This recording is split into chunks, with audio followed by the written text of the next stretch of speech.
Yo no sé si ustedes recuerdan, tú no, porque tú hace tantos años, tú eres muy joven para eso, que recuerda las crisis anuales de la harina.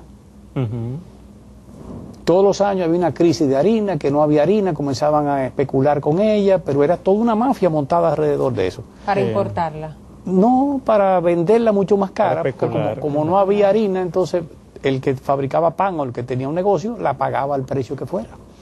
Y eso era cíclico, todos los años unos barcos que se retrasaban, una carta de crédito que no salía a tiempo, toda una parafernalia, todo un montaje era estacional, para producirlo, pero para ganarse una montaña de dinero.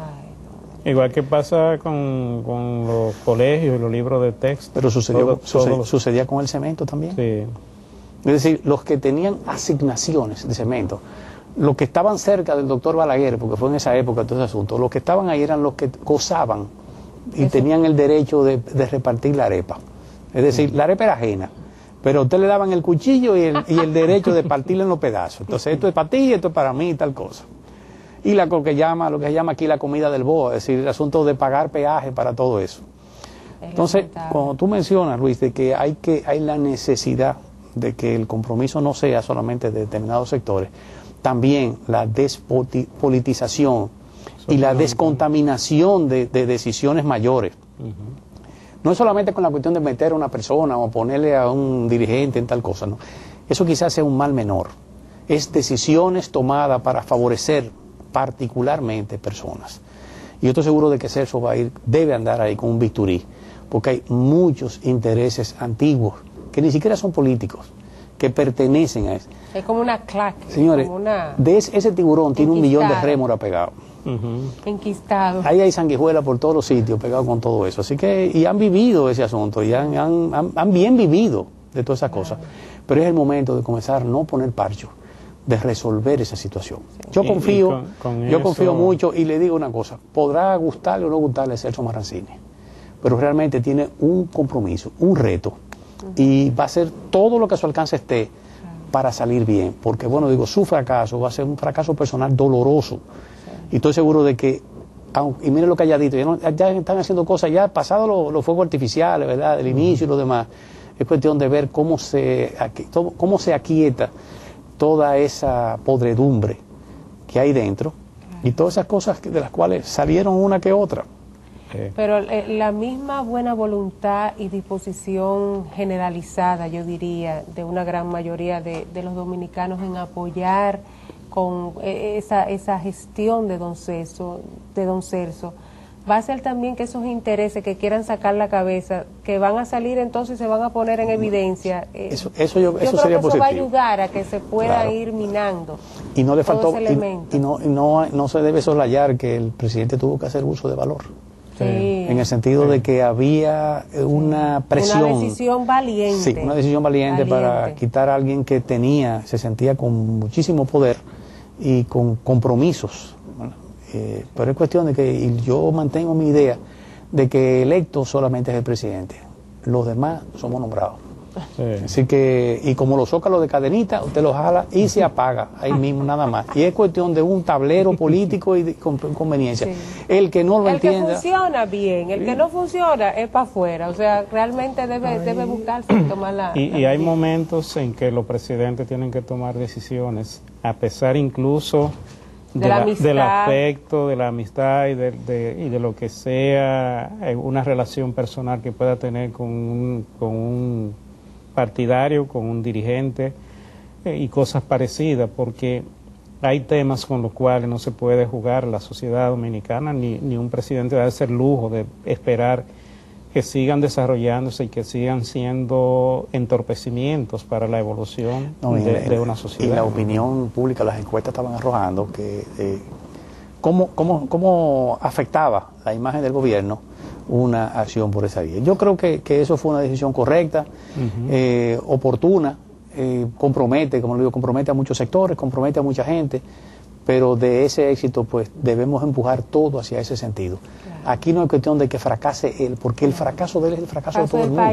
Del país, y es el tema número 1 para poder mejorar nuestros ratios de competitividad, sobre todo para el sector industrial. Absolutamente. Esa es una carga tremenda. Nuestros costos eléctricos son increíblemente altos. Y eso se ha llevado por delante a muchos negocios pequeños. Sí, claro. Sí. Así es. Vamos a una pausa, don César, y regresamos.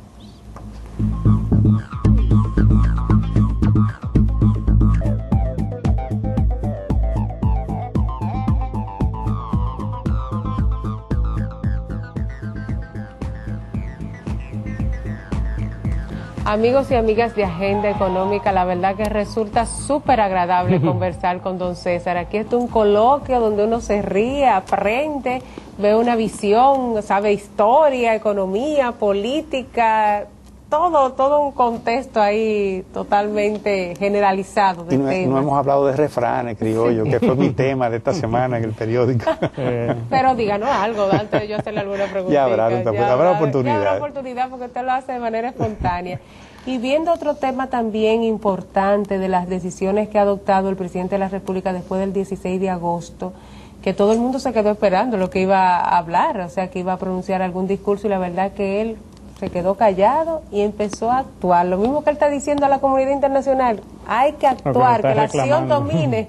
Eso es lo que él está haciendo. Bueno. O sea, no dijo nada, cambió al administrador, al vicepresidente de la CDE, y también ordenó a la misión económica para iniciar lo que es la visita para un acuerdo, se concerte un acuerdo con el Fondo Monetario Internacional. Entonces, y le tumbó el pulso a algunos funcionarios que se oponían a un acuerdo con el Fondo Monetario Internacional. Tuvieron que ir con las orejas. Que lo habían mencionado. Sí. Pues mire, yo creo que quizás la decisión más trascendente del presidente en los últimos tiempos es esa señal. En esta coyuntura. En este momento. ¿Por qué?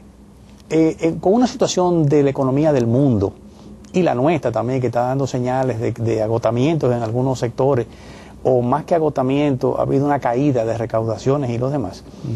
Pues yo creo que esa es vamos a decir, un pitido de que vamos por una ruta que levanta la confianza. Nosotros sabíamos, ¿verdad?, de que muchos de los actores principales, actores económicos del país, pues tenían el temor de, bueno, un año, lamentablemente aquí el año que no es electoral es preelectoral o postelectoral, pero con la parte política, ¿verdad?, de que esto pudiera haber ocasionado un agravamiento de la situación económica. El fondo, que definitivamente parece que debe tener un letrero que dice bajo nueva administración, aunque no lo esté, porque ha cambiado radicalmente la filosofía. Sí. Entonces, aquel fondo que venía de manera restrictiva, con el garrote y las recetas recesivas ya. La primera señal que le dice, gasta más. Y tiene sentido. ¿Por qué?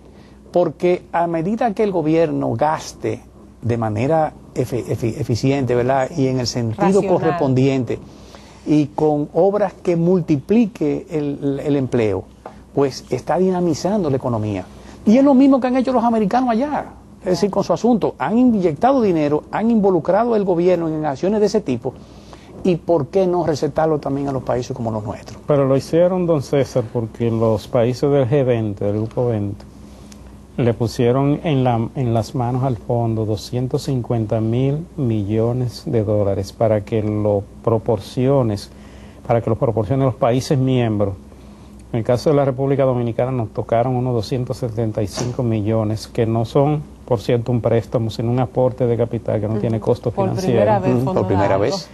Y la idea, lo hemos reiterado en varias oportunidades en este programa, es que esos recursos vayan a la economía, vayan a todas las regiones del mundo y se conviertan en poder adquisitivo para que los países de todas partes y los consumidores de todo el mundo puedan demandar los bienes y servicios que se producen en todas partes, en las propias economías desarrolladas. La idea es que se aumente el gasto, se active la economía con esta gran inyección de recursos, que parece que va a continuar. Entonces, esto es un mensaje claro, no solamente de cambio de filosofía de parte del fondo, que todo el mundo sabe que está dominado por las grandes economías, porque Estados Unidos solamente tiene como el 20% como país de las acciones del fondo,